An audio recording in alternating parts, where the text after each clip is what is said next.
you're kind of on holiday. When I finish talking, you're kind of on holiday, yeah? Yes, sir. All right. Okay. Well, let's hope that this lesson is going to be reasonably entertaining for you. Anyway, I am going to start with another video for you, which I hope will be fun.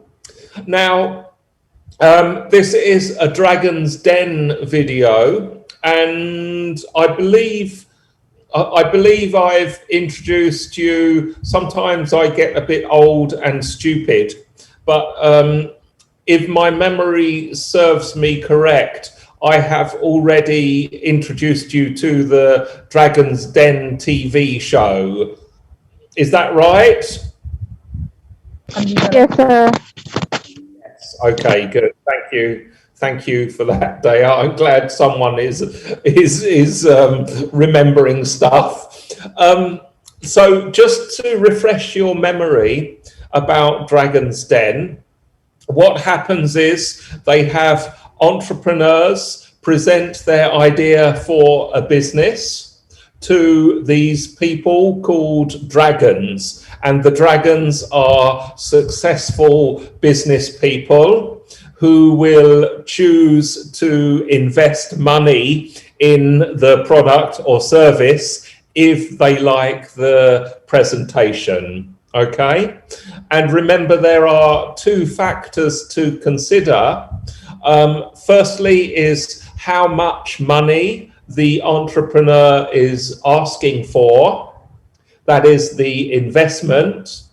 And then in exchange for the money, how many percent, how much ownership of the company do they give in return for the company?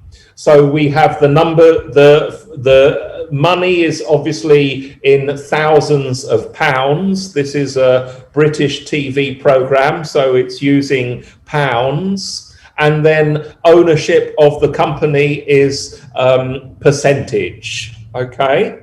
So we're going to watch this one, and I kind of chose this because, again, the negotiation is interesting because they do something creative, okay? So when you watch this video, I'd like you to tell me what is like the kind of creative strategy that is used in this negotiation, okay?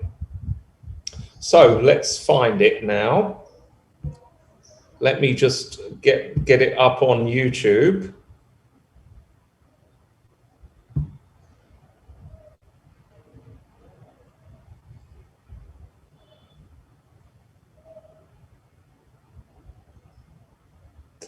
Right, this is the one. Ask for £60,000 in return for Okay. 10.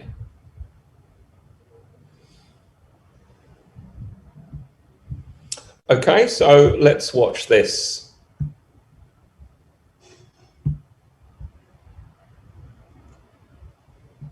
And equity.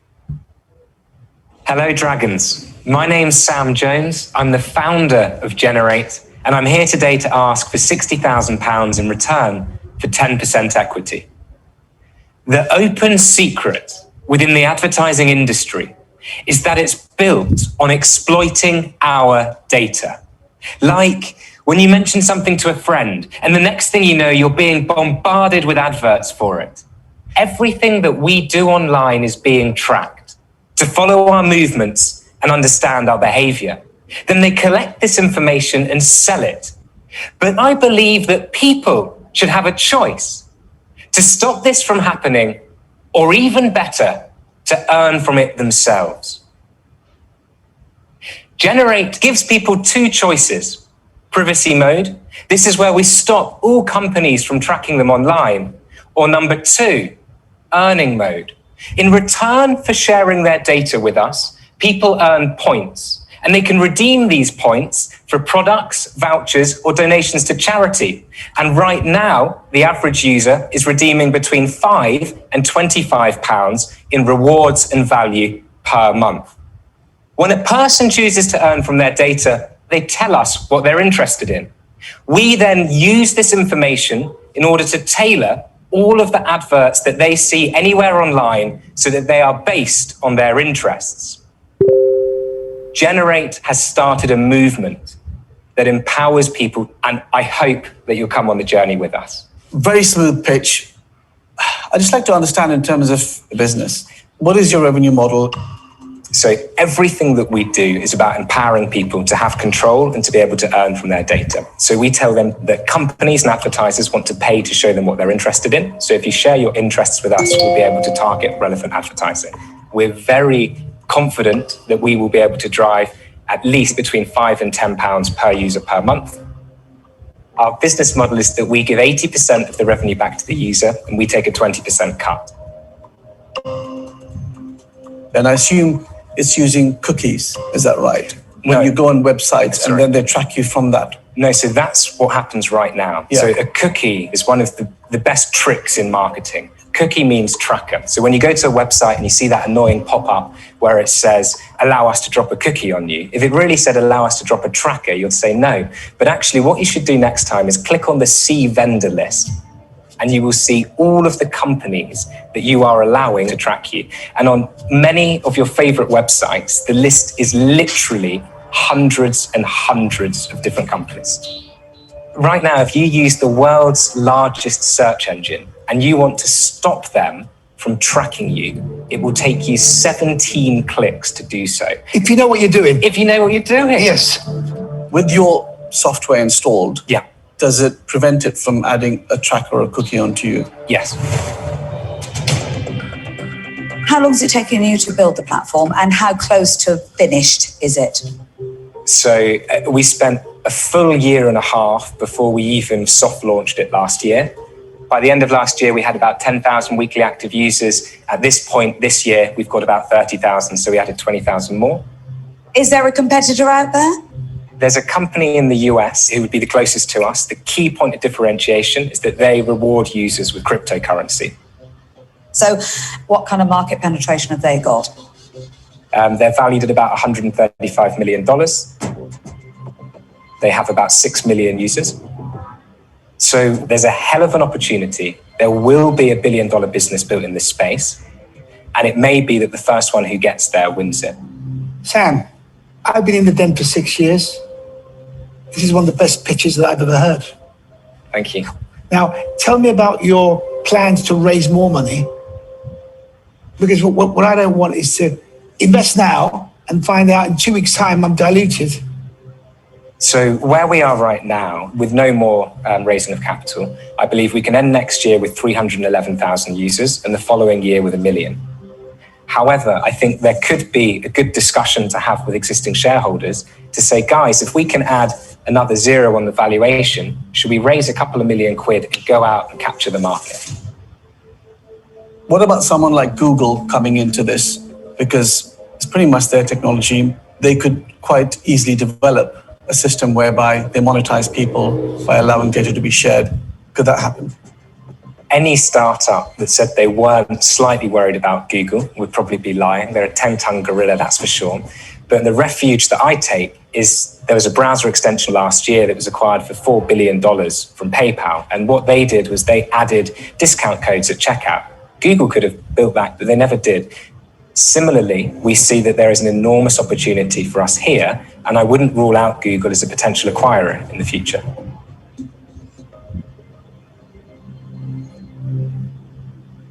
Sam, I think the business model is really clever, and it kind of feels like individuals become ultimately their own affiliate and receive the lion's share of a commission that your business is ultimately going to pay them. So I think it's really, really interesting. And the timing of this is now. I actually think that Generate could be a movement which is really saying something in the market, because that's when you get real penetration. So I don't think you're going to be surprised that the quality of your pitch, the size of the opportunity and the excitement has generated my interest. So much so that I'm going to offer you all of the money, all £60,000, for exactly what you've asked for 10% of the business. Thank you very much, Peter. Look, I think what you've created is truly the one solution for the issue that we have. You know, I think I could help you with raising money for this, with access to a huge number of tech investors. So I'm going to make you the same offer, all of the money for 10%. Wow, thank you very much. So, Sam, this is about getting a message out. This is about being trusted. And I think your timing's absolutely bang on in terms of plugging into that concern that's beginning to register in the back of people's minds. And you add on top of that, actually even better than that, I can earn some money out of my data. So I absolutely love it. And I'm going to offer you all of the money for 10% of the business. Thank you very much.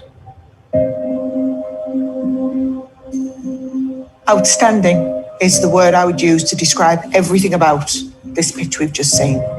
And I knew that you would be walking out of here with an offer. I don't sit in this chair and pretend to be the techie expert, and I'm sure I am not the best dragon to partner with you on this venture. And it is only for that reason that I'm not going to make you an offer, and I'm out. Sam, have you got offices? Rental offices. How about free offices for you for a year? In my office. I'm going to give you all of the money, 60,000 for 10%, and offer you free accommodation up to 6-8 people for a year. Okay, thank you very much. Phew, I think I'll definitely take a moment if that's okay. Please take your Back time of the wall? to the wall. Thank you very much.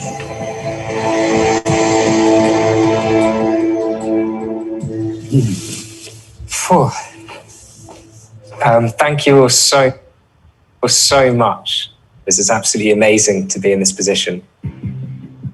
Suka, I love the enthusiasm and the energy that you clearly have for Generate. And Peter, I know that you have incredible expertise in this space, particularly when it comes to scaling.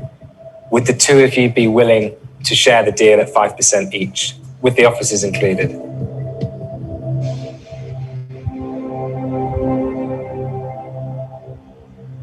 I would, yeah. Yeah, I think so. It's a deal. Thank you very much. Brilliant. Well done. Really looking forward to working with you. An exquisite pitch. Excellent. Brilliant business. Thank you.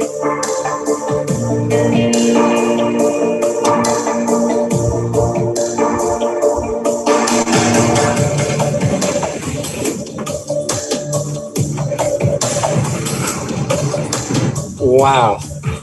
This is such a game changer to have two massive dragons on board. Just helps to make sure that my business is a household name in the near future.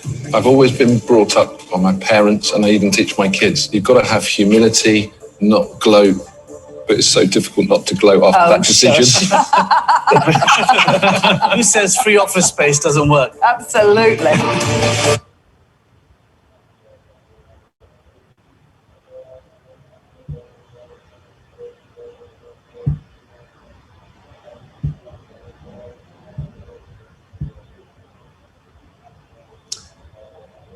Okay, so here is the video link is there for you.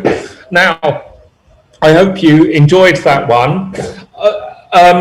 Obviously, he had a very good pitch and he was very successful. What was the kind of creative part in the negotiation that you noticed?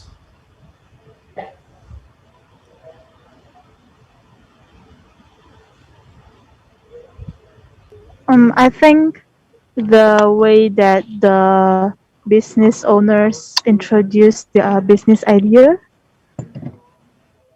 Right.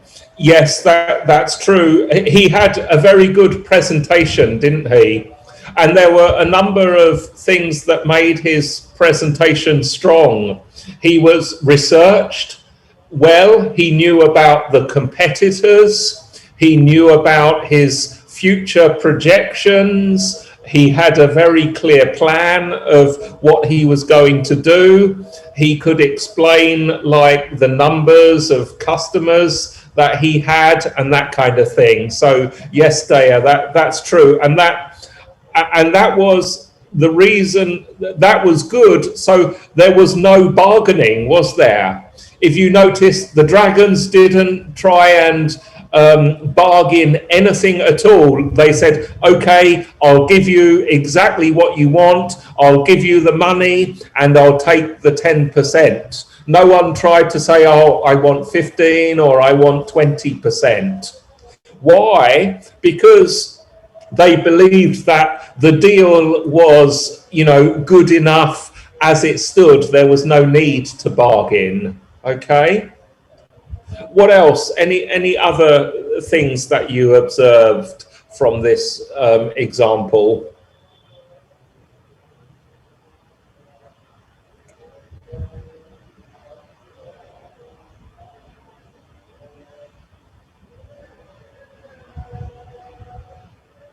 It's towards the end. I think that the business owner is very honest about the possible competition. When the Google is mentioned, just yeah.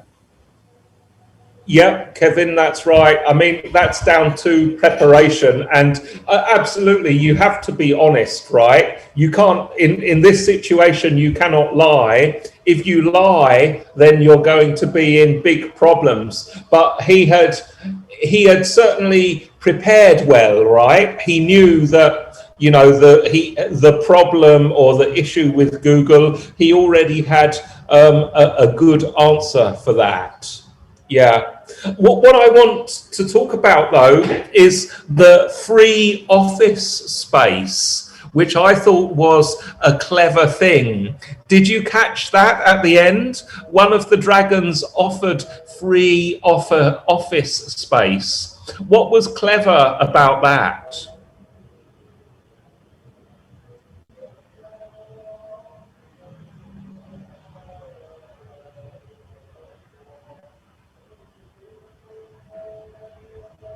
Is it to persuade the owner to choose that dragon? Yes, it was, and it was a very clever thing to do, because if you think about free office space, that is a great example of, if you like, a valuable thing that you could add to your offer.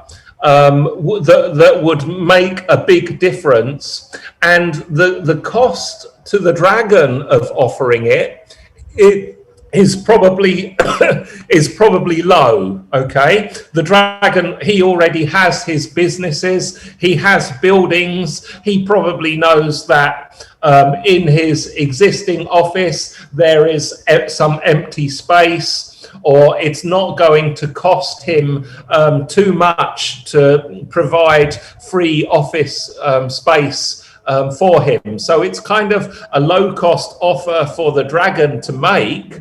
And the entrepreneur, how much is free office space worth to a new startup entrepreneur?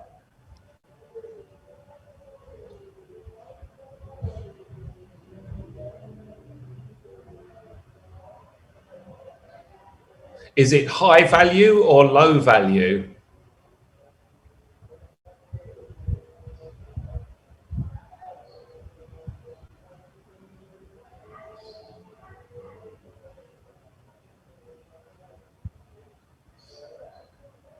Well, obviously, if you're getting free office space is going to be extremely valuable to an entrepreneur at the start.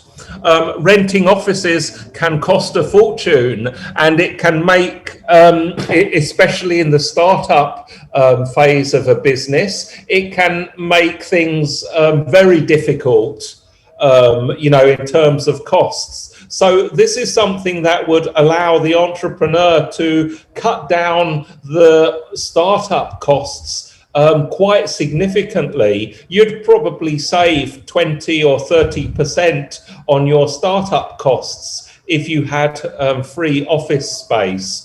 So this is something that is extremely valuable. Plus, presumably, you're also in closer contact with one of the dragons, so you can perhaps get the advice and mentorship with a lot easier access. So one reason I really liked that negotiation was how the dragon brought in that extra benefit that was a low cost to give, but a high value for the entrepreneur, and basically made the negotiation a lot more successful there. I also liked the way the guy was very polite. He had a very good way in responding to the dragons as well. There was no like negative vibes coming off him as well. So, he came across as this person that was positive and easy to deal with. Okay.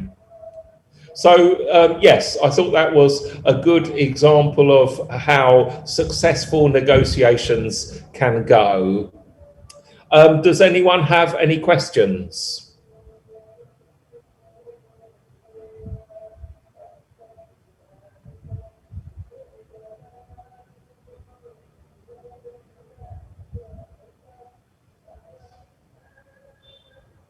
All right, so I'm going to take you through some slides now. Now I'll put the slide deck in for you. So let me just do this. Hang on a second. Let me just upload I'll upload the slide that I'm using for the PDF for this lesson. Give me a second.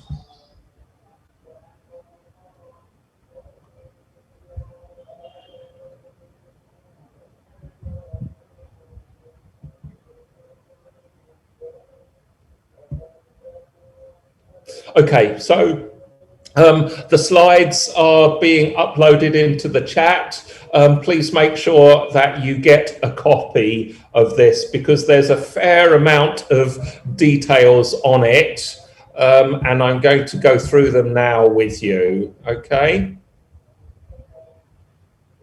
I don't want to do that. Oh, well, you've got the keynote as well now. Right.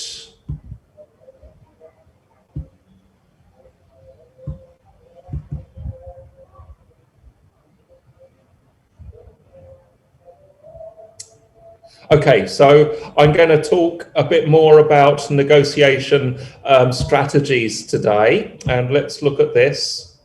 So I've called this lesson calibrated questions. But I want to talk about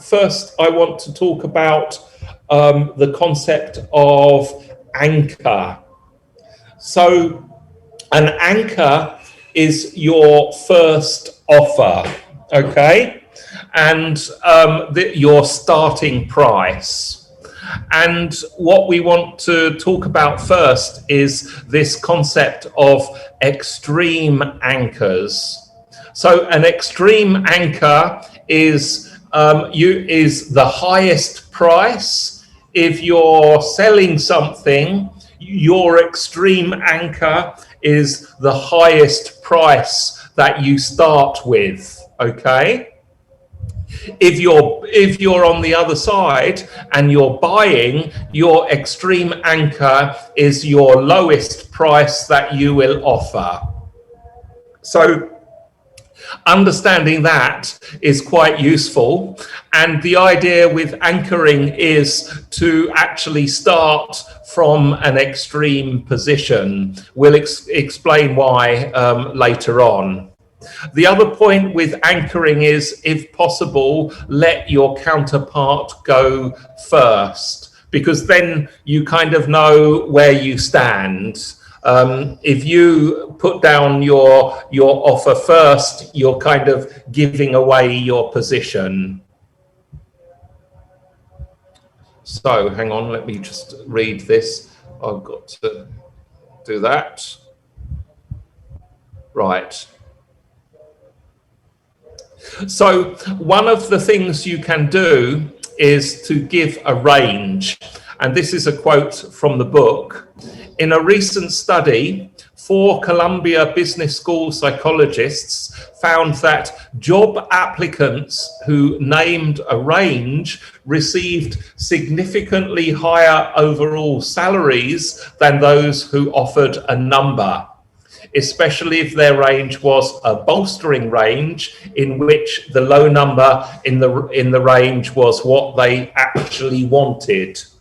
So here, just to explain that, now I mentioned anchors earlier on, and if in the instance where you're doing a salary negotiation for your job, which happens quite a lot in this country, where you apply for a job, you do the interviews, and the interviewer will ask you, how much money do you want? And that's a tricky question, really, to answer, isn't it? What are you going to say? Now, in that position, you've got no choice but to start. You have to give them an answer, and you know you're going first, basically. So, according to Chris Voss in Never Split the Difference, the solution to this problem is to give a range. And the range would be, let's say, for example, you think you want 10 million, okay? So you're probably going to say your range would be, well, you know, other people in my industry earn between 10 and 14 million, okay? Something like that. So your range is between 10 and 14 million for the salary. Now that gives you room to negotiate, okay? Because you've got that 4 million range. So the low number in the range is what they wanted, but of course by giving that range, you're opening up to the possibility of getting probably the compromise, which would be somewhere around 12 or 13 million, and you can increase your salary like that. So that's one way. If you have to go first when you're stating your price, is to state it in terms of the range. And another thing here is to use odd numbers. And let's just go through the quote here about odd numbers. And you'll see the example which explains, if you're thinking what is an odd number, well, you can see the example here. The biggest thing to remember is that numbers that end in 0 inevitably feel like temporary placeholders, guesstimates that you can easily be negotiated off of. But anything you throw out that sounds less rounded, say $37,263, feels like a figure that you came to as a result of thoughtful calculation. Such numbers feel serious and permanent to your counterpart, so use them to fortify your offers. Okay, so if we go back to the salary negotiation, and instead of like saying, I want 10 million, then it's much better to say something like, well, the salary range is 10,755,000 a month, or even 10,755,500 rupiah a month. Let's go crazy with these small numbers, okay?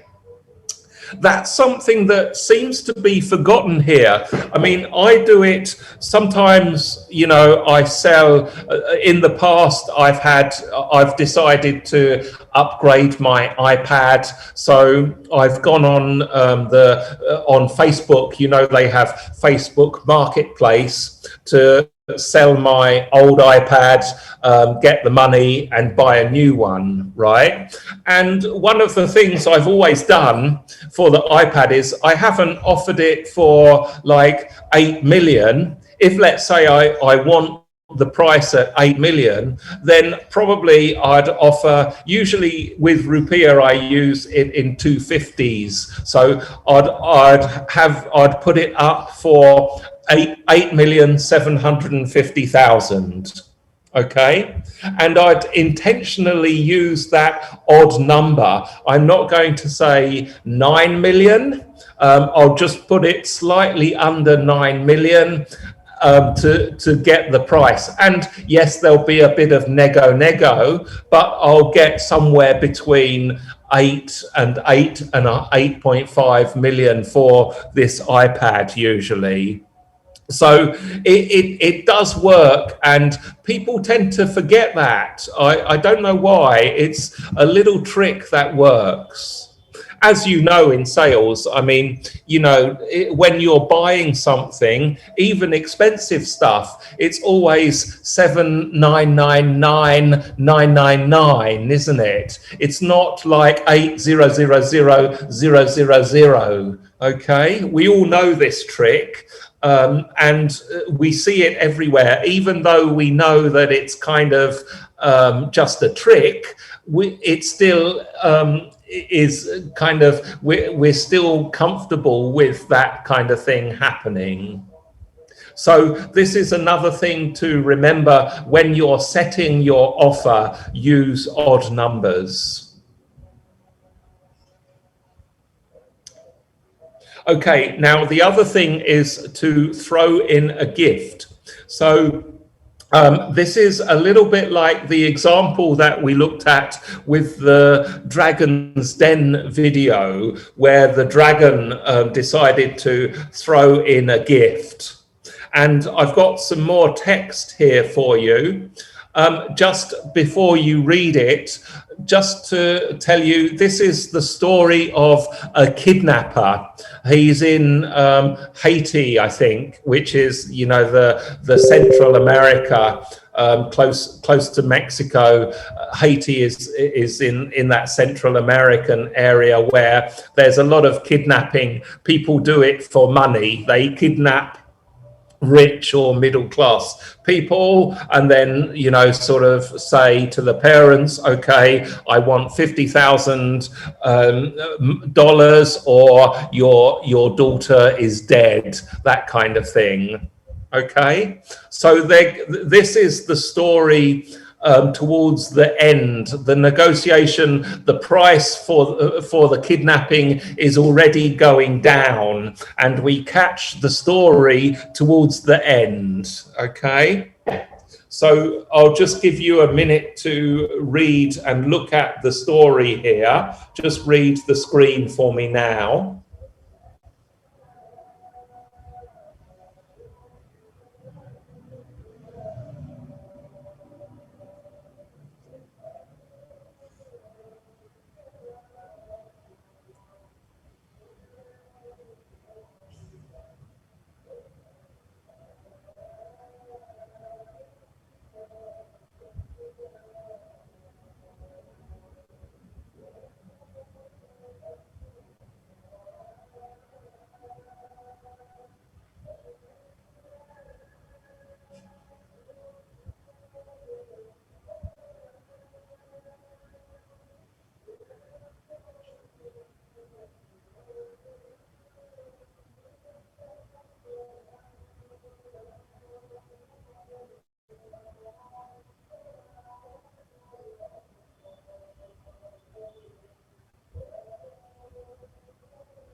Okay, so I hope you have read that. You can see that at the beginning of the story, we have an offer of $10,000. Okay, the return, the response is $4,751. The kidnapper comes back and says, no, no, okay, how about $7,500? Now, as a response, we have the gift. So the gift is a portable CD stereo. This is like kind of back in the day. We're going almost pre-internet, pre-iPod times here with this story. But they're giving the same offer, $4,751, but they'll add a new portable CD stereo into the offer.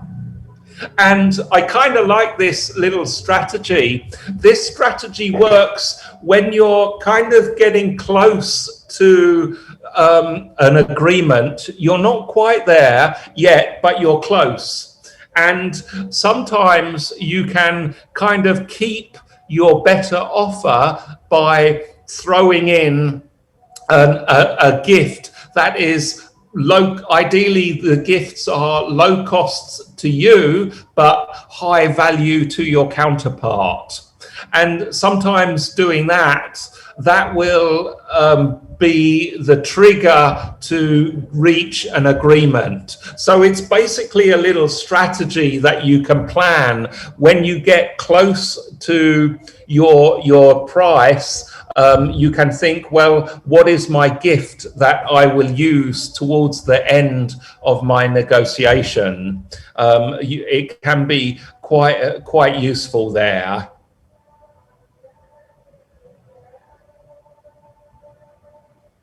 So in this example, it certainly did work. The family paid $4,751, and they gave the gift of a new portable CD stereo, and the aunt was released by the kidnappers. So now I'm going to talk about calibrated questions. So one of the problems in negotiating is, how do you say no? Sometimes it's better to use a more indirect way of just saying, getting yes or no.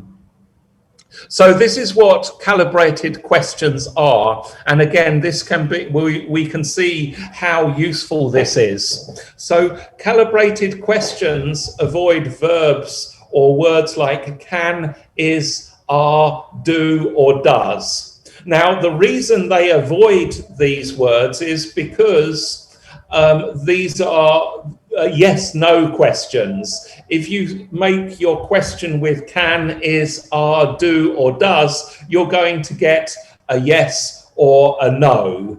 Now, we have talked about the value of no questions, but sometimes you don't want to elicit a yes or a no. And you can use more open-ended questions like who, what, when, where, why, and how, okay? And as it says here at the end, those words inspire your counterpart to think and then speak expansively. Now, we can go a bit more. In fact, well, the next slide, this is just an explanation. The real beauty of calibrated questions is the fact that they offer no target for attack like statements do. Calibrated questions have the power to educate your counterpart on what the problem is rather than causing conflict by telling them what the problem is. So this is the value of calibrated questions, which is where it says avoid conflict, okay, not causing conflict. And in fact, we can simplify, make calibrated questions very simple with what and how. So we can actually just limit our calibrated questions down to what and how. Having just 2 words to start with might not seem like a lot of ammunition, but trust me, you can use what and how to calibrate nearly any question. So does this look like something you would like becomes, how does this look to you? Or what about this works for you? You can even ask, what about this doesn't work for you? And you'll probably trigger useful information from your counterpart. Something like, why did you do it, can be changed to what caused you to do it, which takes the emotion away and makes the question less accusatory, okay? So this is what we mean by calibrated questions. And rather than thinking in terms of, you basically need to prepare your questions with what and how. So these are some examples, okay, of how, of what and how. And these are ones that, now I put these up because they are ones that you can use. Now, let me just reformat this a little bit because it's easier. Let's look at them like this. I'll just separate it so we can see it.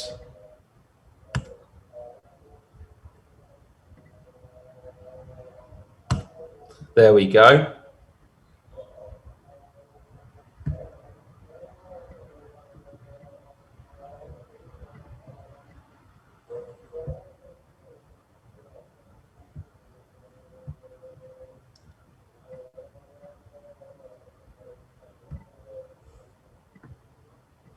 Make it, get rid of him a little bit. Okay. So it's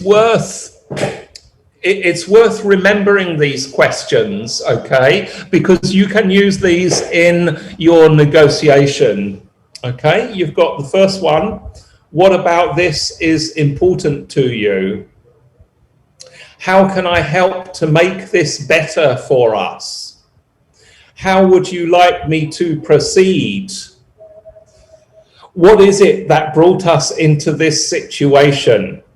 Question number 4 is where you can, this can be something to break when you have a negotiation that is quite intense and emotional. Question number 4 can be quite useful to kind of bring things back to a discussion. How can we solve this problem? What's the objective? What are we trying to accomplish here? And the last one, which is always worth remembering, how am I supposed to do that? So it's worth remembering these questions, okay? Now, what we'll do is I've got another video. Let's just stop this slideshow at this point and listen to Chris Voss talking about using these kind of questions, okay? So let's come out of this. And I'll just go to the video now.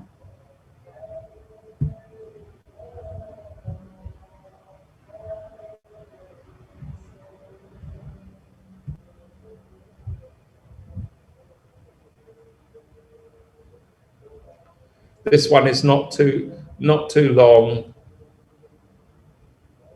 This is only 4 minutes here. Hey everybody, it's Tony Robbins. Listen.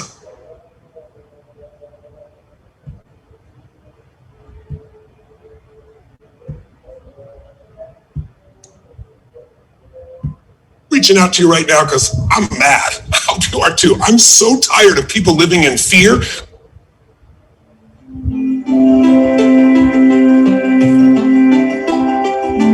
The secret to gaining the upper hand in negotiations is giving the other side the illusion of control. And the illusion of control is typically best given with either questions that begin with the words what or how. Both what and how should be the form of nearly any question where you're trying to gather information. And it's actually one of the ways we say no. The first and best way to say no to anyone is, how am I supposed to do that?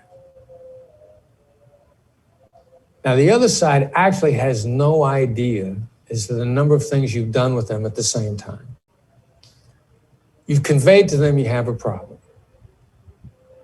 It's something that we also refer to as forced empathy, because one of the reasons why we exercise tactical empathy is because we want the other side to see us fairly. We want them to see our position. We want them to see the issues we have. We want them to see the constraints that we have. And when you say to somebody, how am I supposed to do that? You make them take a look at your situation before they respond.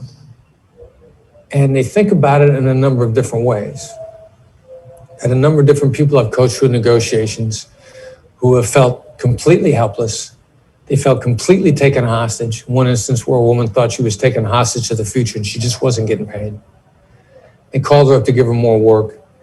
And we taught her to say, trained her, counseled her to say, how am I supposed to do that? They thought about it for a while and they said, you're right, you can't. I've noticed that response is not word for word directly responsive to her question. What they responded to was they felt like she said to them, I can't do this anymore. I've reached my limit. And it's a way to establish a limit in a way that doesn't back the other side into a corner. You really want to be able to let out no a little bit at a time. And the first way to start letting out no as an answer is, how am I supposed to do that? Now, ultimately, with that question, we all imagine that the other side is going to say, because I said so, or because you have to. That's actually where you ultimately want to be with that question. Because when you say, how am I supposed to do that? And the other side says, because if you want this deal, you'll have to. What you've just found out is they've been pushed to the limit on that issue as far as they'll go. And the eternal question is, have I gotten everything I could on that was on the table? That's a great way to find out whether or not you've gotten everything you could on that particular term. Because the other side's most angry response is because you have to, which is not them walking away. It's not them terminating the deal. It's not them giving you any more of an ultimatum. It's them saying, no, I've got no more room to give, without the negotiations breaking off. So giving the other side the illusion of control while signaling limits, it's a great way to stay in the conversation and find out that you're not leaving anything on the table. I was coaching a real estate negotiation recently, and the agent was trying to lease a very expensive home in the Hollywood Hills. And the first time they said to the leasing agent, how are we supposed to do that? The leasing agent relented on a number of the terms. Conversation continued for a while. They came to another term that was pretty much almost an impasse. And the person doing the negotiation says, how are we supposed to do that? And the leasing agent said, if you want the house, you're going to have to do it. Which was a confirmation that they'd gotten as much as they could have out of that term. So it's a great way to give the other side the illusion of control, because when many people need to feel like they're in control in a negotiation, and when they feel like they're out of control, they're impossible to deal with. So the more you let the other side feel like they're in control, the more amenable they are to collaboration.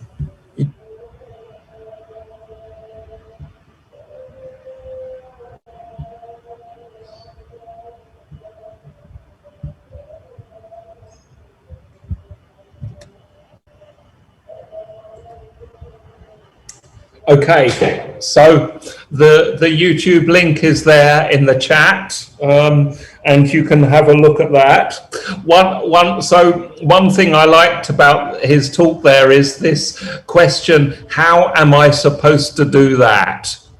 And he talked a lot about this little question that can work.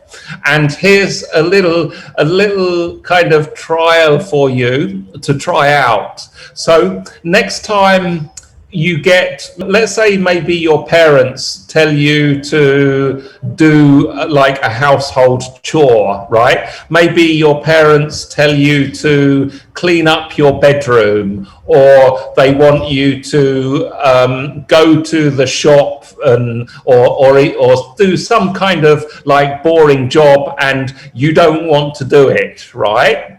Here's a little tip. Say to them, how am I supposed to do that? And just see what their response is, okay?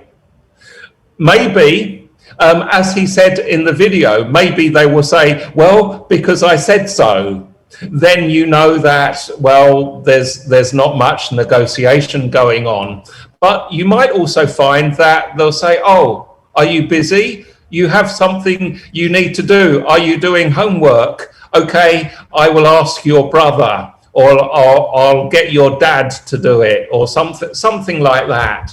And you'll find that sometimes just by saying, how am I supposed to do that, which is like, that will actually get you a bit of progress in your negotiation there, okay?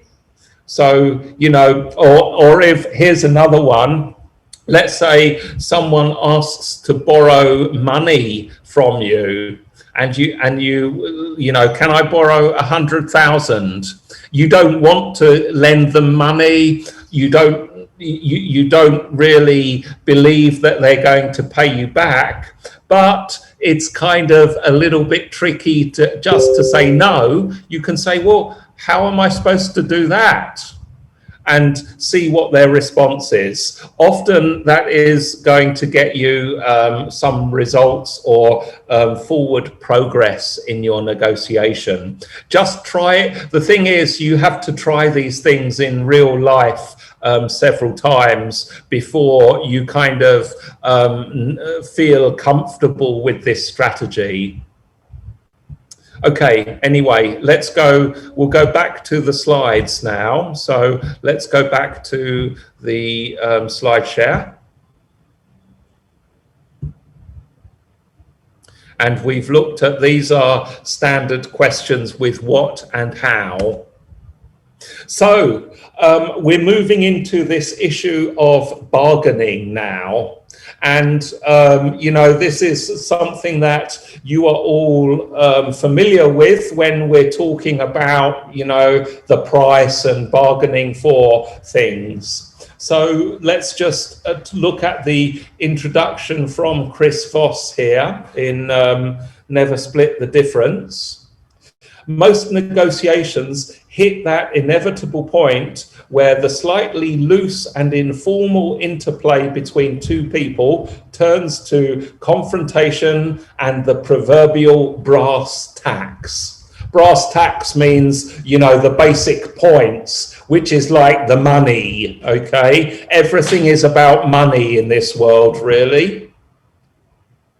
You know the moment. You've mirrored and labeled your way to a degree of rapport, and an accusation has cleared any lingering mental or emotional obstacles, and you've identified and summarized the interests and positions at stake, eliciting a that's right. And now it's time to bargain. So, what we're going to do is we're going to just discuss three different types.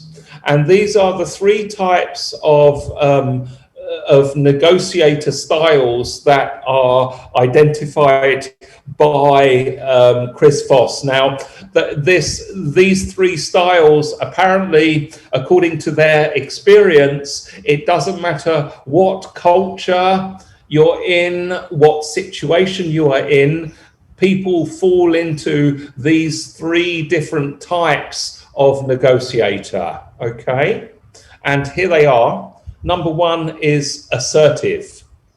The assertive type believes time is money. Every wasted minute is a wasted dollar. Their self-image is linked to how many things they can get accomplished in a period of time. For them, getting the solution perfect isn't as important as getting it done.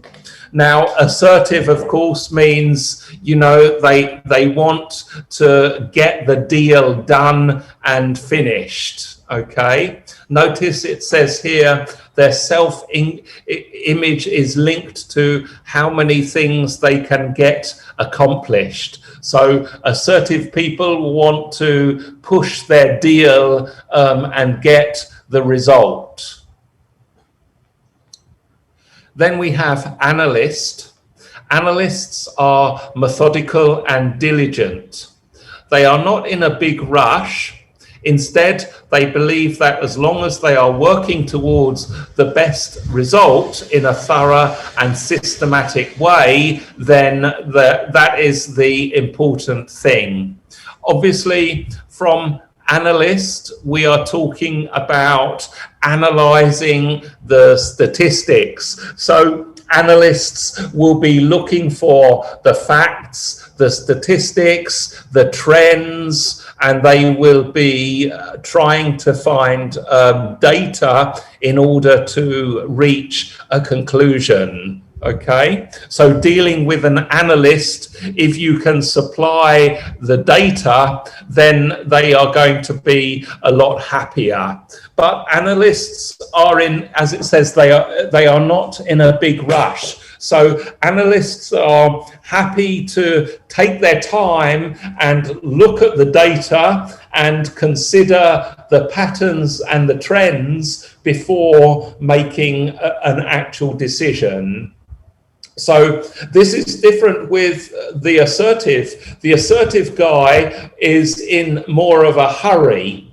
And if you have an assertive person and an analyst negotiating together, the assertive type will get frustrated because the analyst wants to see the information, look at the facts, and think about things first. Whereas the assertive person is like, okay, these are the facts, let's do the deal. And again, the analyst dealing with an assertive person will also be frustrated because it's like they're thinking, why are you so impatient? What is the problem here? Why don't you wait for me to look at the data? So you can see that when assertive and analyst people get together, conflict in a negotiation can happen. Then we have the third type, which is the accommodator. The most important thing to this type of negotiator is the time spent building the relationship. Accommodators think as long as a free-flowing, continuous exchange of information is being well spent, as long as there is a free-flowing, continuous exchange of information, time is being well spent. As long as they're communicating, they're happy. Their goal is to be on great terms with their counterpart. They love the win-win. So an accommodator is kind of all interested in the relationship and making sure that there is a positive relationship between the negotiators and that it doesn't fall into arguments and conflicts. Again, the accommodator is different to the assertive because the assertive is wants to get things done. So we have this time issue. And then the analyst is also different to the accommodator, because if the analyst looks at facts and figures, and the analyst is not afraid to say, okay, I disagree with your facts or figures. So an analyst is not too worried about conflict, because they believe they have data on their side to support them. Whereas accommodators are more of the kind of touchy-feely, relationship-focused people. And the problem with accommodators is they might not worry too much about an agreement, as long as the negotiation goes well in a kind of harmonious way. So when you're dealing with a negotiator, it's worth kind of understanding what kind of style they have. So we're going to look at this example here. Now, let's just look at, I want to introduce you to this idea of ZOPA. Now, I haven't, let me just go to the slides here. We'll do a little bit of, so the ZOPA, which I think came up in discussion here. So the ZOPA means the zone of possible agreement. Okay, that's what ZOPA is.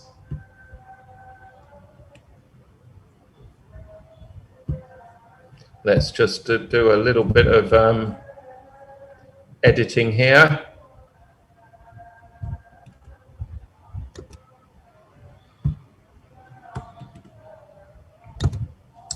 Okay, so this is a common acronym. We've looked at a few, haven't we? We've talked about BATNAs in the past, and ZOPA is another famous thing. So what is this thing called ZOPA, the zone of possible agreement? So let's look at the example. We have Tony.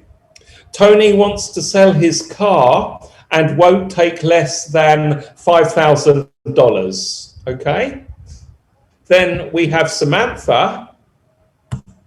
Samantha wants to buy but won't pay more than $6,000. Okay, so you can see that in this example, the ZOPA is, of course, going to be between 5,000 to $6,000, right? Okay, because that's what we know. Okay, does that make sense to you? Yes, sir. Yeah. So let me just change this a little bit. Okay. So now that all seems nice and logical, okay? But what it doesn't take into account is this idea of emotion, all right? Let's say Tony is a greedy man, okay? Or Tony has self-image, right? So he might say, I won't take less than 5,000, but he's not going to, although that's his minimum price to sell. Earlier on, I talked about extreme anchors. If Tony might say, well, I want to like feel good about myself, and I have an ego, so I want to get much more than $5,000. So Tony might set an extreme anchor of $12,000, what I mean by that is Samantha comes along, she looks at the car and she says to Tony, okay, yes, I'm interested in your car. How much is your price? Now, Tony says, $12,000. That's what I want. That is an example of an extreme anchor, okay? Because Tony thinks, well, let's go really high and see if I can get much more than 5,000 from this girl, okay? And then let's say Samantha also has an ego and she's quite polite. So her extreme anchor is going to say, whoa, $12,000, it's so expensive. So Samantha will counteract with her her extreme anchor will be low, and she'll say, I'm so sorry, but $2,000 is all I can afford.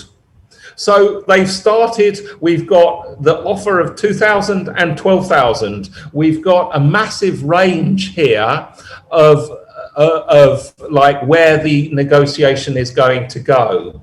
And there's no guarantee that if with that big difference, that the actual agreement, the deal price is going to happen somewhere between $5,000 and $6,000. It's kind of unpredictable, really, even though the Zopa looks quite logical. So here's what he says. In a real bargaining session, let's make this bigger for you. In a real bargaining session, kick-ass negotiations don't use Zopa. Experienced negotiators often lead with a ridiculous offer and extreme anchor. And if you're not prepared to handle it, you'll lose your moorings and immediately go to your maximum. It's human nature. Like the great ear-biting guy Mike Tyson said, everybody has a plan until they get punched in the mouth, okay? And in my example where I used like the example of 12,000 versus 2,000, it's kind of like, oh my God, this is pointless. This guy wants to sell his car for $12,000. That's way too expensive. Let's just forget about it and go home, okay? You kind of think that, don't you?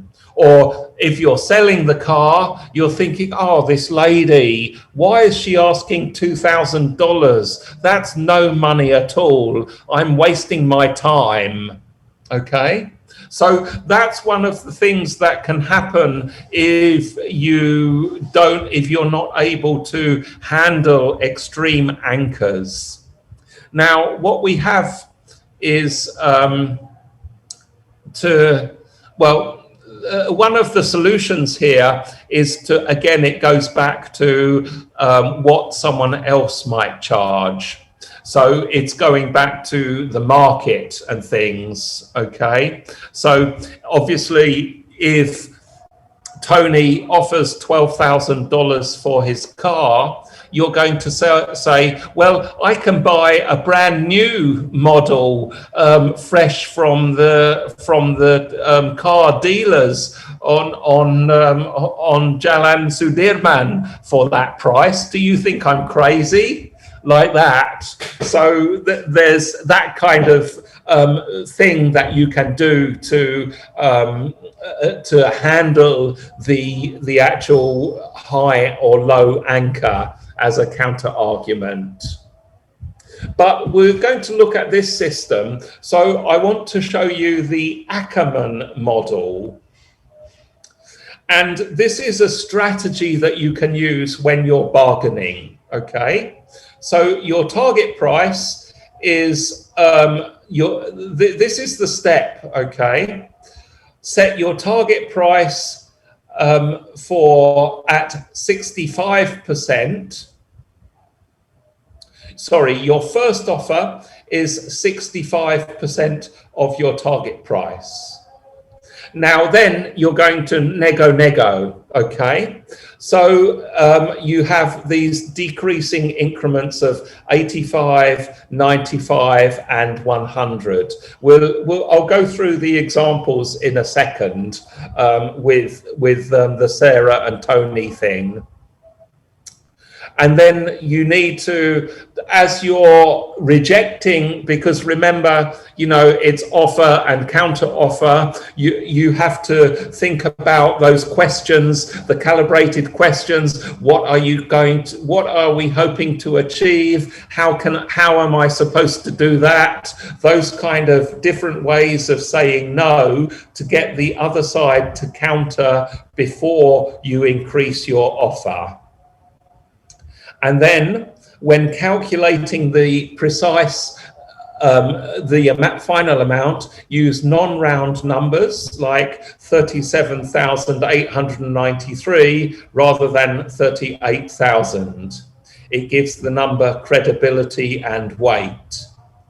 On your final number, throw in a non-monetary item. This is the gift, okay? That to show you're at your limit, okay?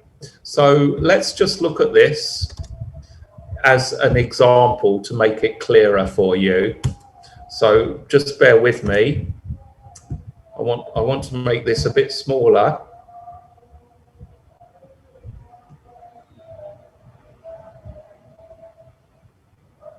Right, that should do. And let's pull out the example here.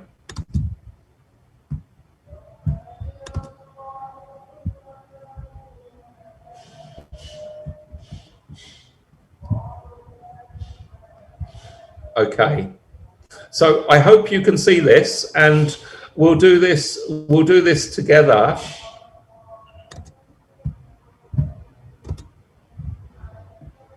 Now, so we know that Tony wants to sell his car at, and he won't take less for 5,000. So the first offer is 65% of your target price, okay?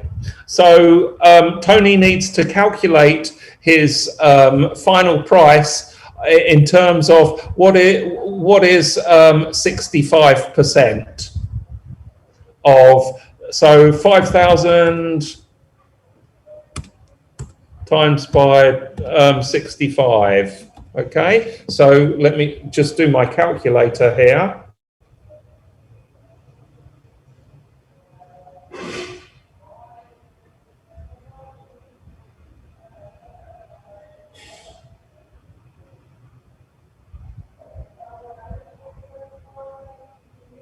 Okay, so 65% is 3,250. Okay, so Tony's opening offer is going to be 8,250.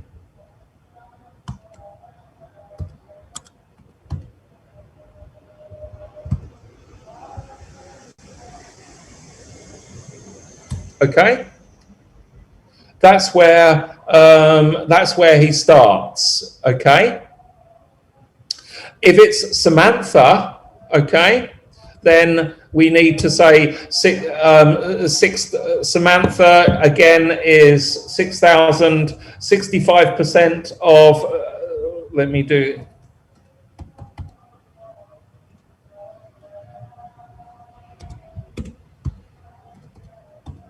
So Samantha's going to go at a lower point.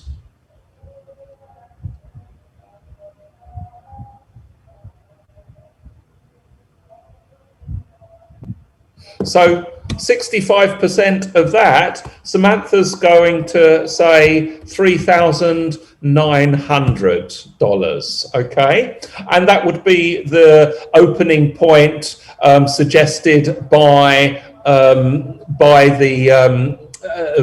this Ackermann method, okay? Now, you're going to, if you're talking about the next offer, then in round two, so they'll say, I can only afford 3,900 and he wants 8,250, then there's going to be a second round. So this time we go to 85%, okay? So now what she's going to do is she's going to, if it's Samantha, it's easy because it's just 6,000 times by 0.85. So if we look at Samantha first, her next offer will be like this.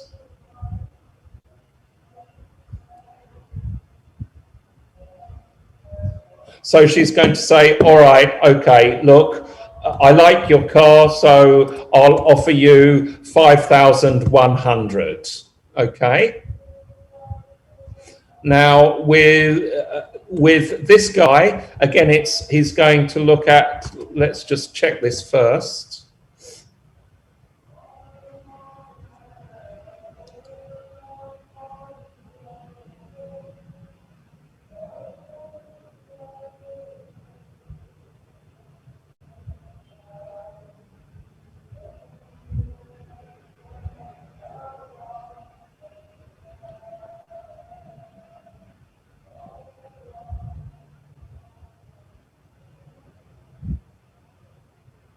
Okay, so what you do here is he'll take the 8,250 and he'll give an 85% offer of 8,250, which comes out at $7,150.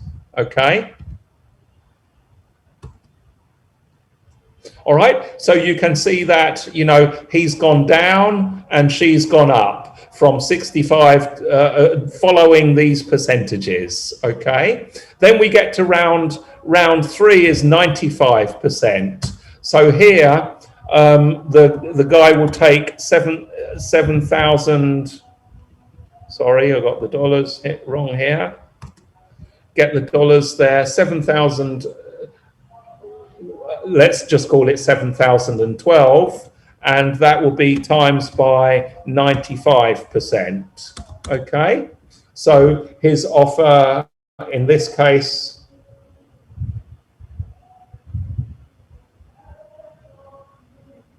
he'll go to, that becomes 6,661.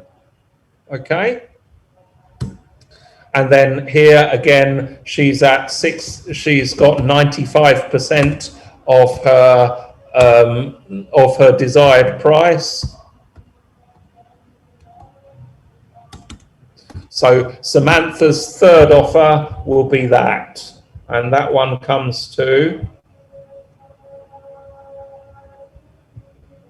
5,700.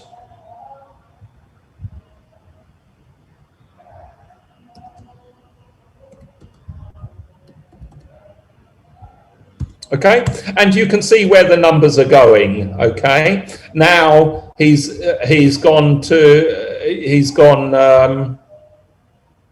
now it goes 100%, which is just the original number.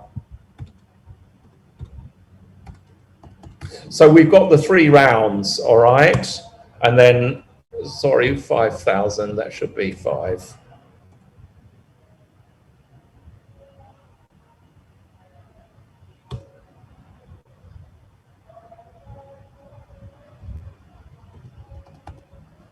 And then we're back to this zone of possible agreement there.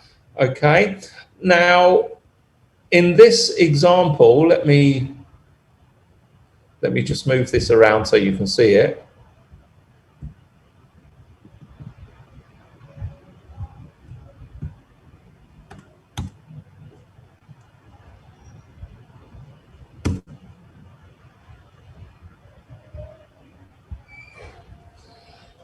So in this particular example, you can see how at least you've got a framework for calculating your offers, okay?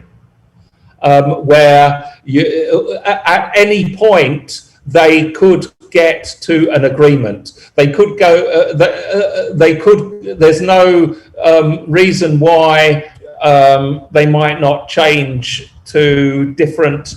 They might get. They might not get these numbers, but you have like a framework for how you are going to go from one step to the next, okay? We don't know how much they are going to agree, whether they will get down to the minimum or whether the sale price, it could be 6,900, it could be 5,850, we don't know, okay?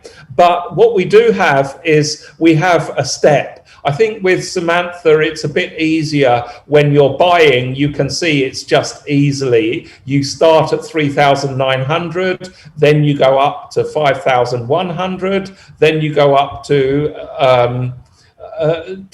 5,700, okay? Then you reach 6,000. Now, as we know, a deal can happen anywhere after. Tony wants to sell his car. He won't take less for 5,000. So the deal can happen at any point here, really. It's more difficult to predict than just the Zopa there. So those are the steps that what he's talking about with the increments of 65, 85, 95, and then 100%. But the step with using lots of empathy, this is where you don't necessarily just end up at the very minimum prices or the very limits. You can get a better deal maybe by using some of these negotiation strategies. Notice also with some of these examples, we are actually getting interesting numbers. So we've got these, especially with Tony, we've got these numbers here.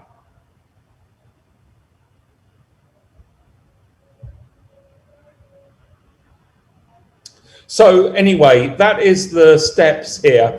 Now, here when you're getting towards stage 2 or stage 3, this might be where you start throwing in a gift. Okay, so Samantha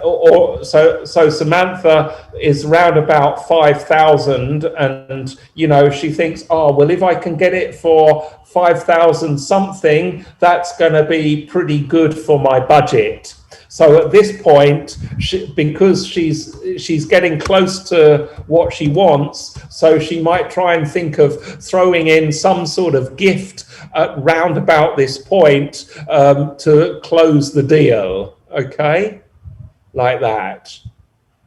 The same with Tony. Let's say he's at his second point. He's round about somewhere between 6,000 or 7,000. He might say, "Look, I'll tell you what. If you give me 6,600, then I'll give you this extra gift of blah blah blah to make it worth your while paying that price." That kind of thing is the strategy that they're talking about.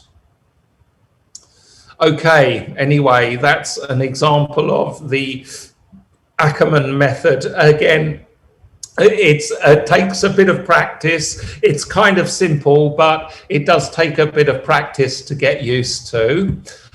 So we're running out of time now. Does anyone have any questions?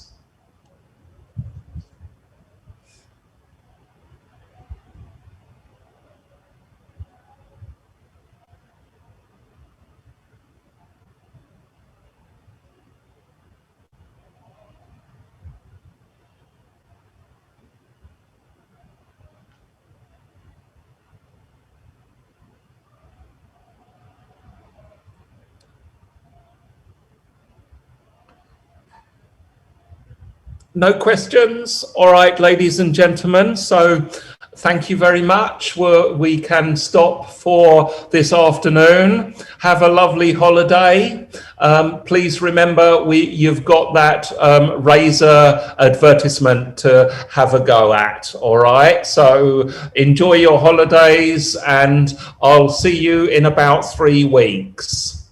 Thank you very much. Bye-bye. Goodbye, sir. Thank you. Sir. Yes, sir.